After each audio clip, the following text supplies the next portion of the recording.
మేషరాశి వారికి ఈ వారం అనుకూలంగా ఉంటుంది. ఫలితాలు వృత్తి ఉద్యోగాల పరంగా సానుకూల పరిస్థితులు గోచరిస్తోంది. సంతాన పరంగా వారి విద్యా విషయాల పట్ల కొన్ని జాగ్రత్తలు తీసుకోవాలి. ఏదైనా ఒక నిర్ణయాలు తీసుకునేటప్పుడు ఆచితూచి వ్యవహరించడం చెప్పదగినది. నలుగురిలో మీరు ఎక్కువగా మాట్లాడుతున్నారని, మీరు ఏమీ చెప్పకపోయినా మీరు అందరినీ ఇబ్బంది పెడుతున్నారని అని ఒక అపవాదు వచ్చే అవకాశం ఉంది. మీరు న్యాయంగా వెళ్తారు, కానీ మీ కింద స్థాయి కానీ పై అధికారులు కానీ ఇబ్బంది పెట్టే విధంగా గ్రహగతులు గోచరిస్తోంది. ఉద్యోగరీత్యా అన్ని అనుకూలంగా ఉన్నప్పటికీ మనోవేదన ఎక్కువగా ఉంటుంది. ఉద్యోగం స్థిరంగా లేదు, లేదా ఇంకో చోట ఉద్యోగం మారదాం అనే ఆలోచన ఎక్కువగా ఉంటుంది. లాభస్థానంలో 5 గ్రహాలు ఉన్నాయి. వ్యయంలో శని వీరికి అంత అనుకూలంగా లేదు. వీరికి ఏలినాడు శని నడుస్తుంది. గడిచిన వారం కొంతవరకు బాగుంది అంటే ఈ వారం ఫైనాన్షియల్ పరంగా స్ట్రెస్ అధికంగా ఉంటుంది, వర్క్ లోడ్ ఎక్కువగా ఉంటుంది. వ్యాపార పరంగా కూడా మధ్యస్థ ఫలితాలు ఉంటాయి.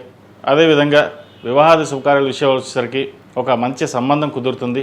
వివాహ శుభకార్యాలు ప్రారంభిద్దాం అని చెప్పి అనుకుంటారు. ముహూర్తాలు కూడా ప్రారంభమయ్యి ఈ మధ్యనే దూర ప్రాంత ప్రయాణాలు కలిసి వస్తుంది.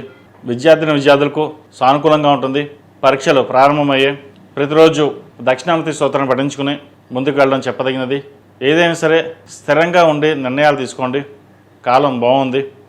చేసే ప్రతి పనిలోనూ కృషి కనిపిస్తుంది. విదేశాల్లో ఉన్న వారికి ఉద్యోగ అవకాశాలు కలిసి వస్తాయి. ద్వితీయాధిపతి సప్తమాధిపతి అయిన శుక్రుడు లాభస్థానంలో ఉన్నారు. అయితే రవితో కలుస్తున్నారు. కొన్ని వ్యవహారాలు చేద్దాకా వచ్చి వెనక్కి వెళ్ళిపోవడం, మన జీవితం ఇంతేనా, ఉద్యోగం రాదా, ఎదగలేమా అనే భావన వస్తుంది. ప్రస్తుతానికి ఏలినాశనం నడుస్తుంది, అంత అనుకూలంగా లేదు. అదేవిధంగా ద్వితీయ సప్తమాధిపతి అయిన శుక్రుడు లాభస్థానంలో అనుకూలంగా లేదు. కాబట్టి నిదానంగా ఉండి కొన్ని ప్రయత్నాలు ప్రారంభించినట్లయితే సఫలీకృతం అవుతాయి. ఈ రాశిలో జన్మించిన స్త్రీలకు వృత్తి ఉద్యోగాల పరంగా వ్యాపార పరంగా సానుకూలంగా ఉంటుంది. వివాహ ప్రయత్నాలు చేసేవారికి కాలం అనుకూలంగా ఉంటుంది. కొత్త వ్యాపారాన్ని ప్రారంభించాలి లేదా ఉద్యోగం మారాలనుకునే వారికి కొన్ని అవకాశాలు చేద్దాకా వస్తాయి. అవి సద్వినియోగపరచుకోండి. ప్రభుత్వ రంగంలో ఉన్నవారికి, రియల్ ఎస్టేట్ రంగంలో ఉన్నవారికి, సాఫ్ట్వేర్ రంగం, కాస్మెటిక్స్, బ్యూటీషియన్స్, చిరు వ్యాపారస్తులకు చాలా అనుకూలంగా ఉంది. లాభాల బాటలో అనుకూలంగా వస్తుంది. అదేవిధంగా దూర ప్రాంత ప్రయాణాలు వీరికి కలిసి వస్తుంది.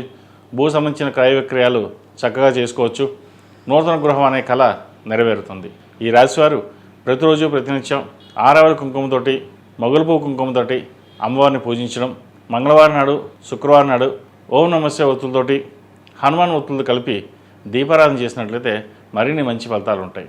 ఈ రాశిలో జన్మించిన వారికి కలిసి వచ్చే సంఖ్య 2, కలిసి వచ్చే రంగు నేవీ బ్లూ.